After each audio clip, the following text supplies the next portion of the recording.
Ramiz Mouchi, ça nous est arrivé à tous en téléchargeant une application. On a un petit message qui apparaît qui nous demande s'il peut avoir accès à nos photos, à nos contacts, etc. Et on va automatiquement accepter juste pour avoir accès à cette application parce que sinon on ne peut pas l'utiliser. Mais en fait, c'est jamais sans danger. Mais clairement, la majorité des applications demandent certains accès. Parfois, c'est sain, c'est vertueux parce qu'ils en ont besoin. Par exemple, les réseaux sociaux, si vous les téléchargez, c'est pour prendre des photos. Donc, ils veulent avoir accès à la caméra, pour prendre des vidéos, donc le micro aussi. Donc, ce serait quelque chose de très intéressant de leur donner ça. Mais parfois, on trouve des applications qui parfois demandent des accès au contact, l'accès au répertoire. Voilà, qui ne sont pas nécessaires. On a déjà vu des scandales. Hein. Il y a quelques années, par exemple, une application de jeu qui, par exemple, traquait continuellement, d'une manière très continue, la position. Et ça, ce n'était pas nécessaire. Et parfois, souvent, les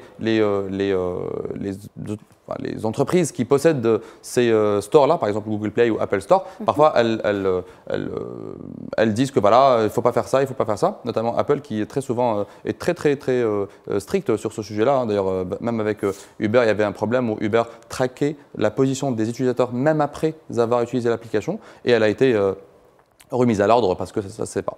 Et généralement, les gens acceptent d'une manière quasi automatique, ce qui est triste, parce qu'ils ne savent même pas, ils ne veulent même pas savoir ce qui se passe. Ça, c'est quelque chose qu'on devrait essayer au moins d'informer les gens, de dire que voilà, il y a une responsabilité parce qu'il n'y a pas de mal d'accepter certains accès.